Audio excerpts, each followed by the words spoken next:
어느 부위에서 고혈절이 도미노처럼 일어날 것 같으세요? 네. 갈비뼈 아닌. 그렇지 않을까? 갈비가 이렇게 다닥다닥 그렇지. 하나 나빠지면 등뼈나. 뭐 이렇게 얇은 부분? 네. 손목, 발목 이런데? 척추. 예, 사진으로 먼저 보여드리겠습니다. 우리 몸의 어느 부위 같나요? 안에. 도미노 고혈절의 첫 번째는 바로 척추입니다.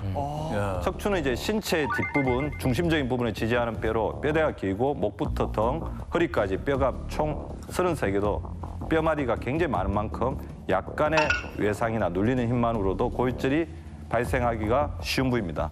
이 그래프를 보시면 중간에 척추 고혈절로 인해서 짧아요. 쪼그라들었죠. 저걸 다른 이제 거예요. 척추 압박 고혈절이라고 하거든요. 그러게 저번에 그러셨잖아요. 기침 한 번 해도 척추가 골절이 될 수가 있다. 그러셨잖아요. 저 박민수 원장님으로부터 충분히 무서운데 그 능이 누님까지 능인이 아니야, 능민.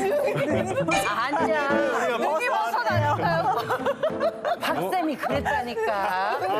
아니 너무 무서우셔서 그렇습니다. 그랬죠. 너무 무서워가지고 정신을 잃으신 겁니다. 그러면 야 남능미 씨가 말씀하신 게 척추 압박 골절을 말씀하시는 건데요.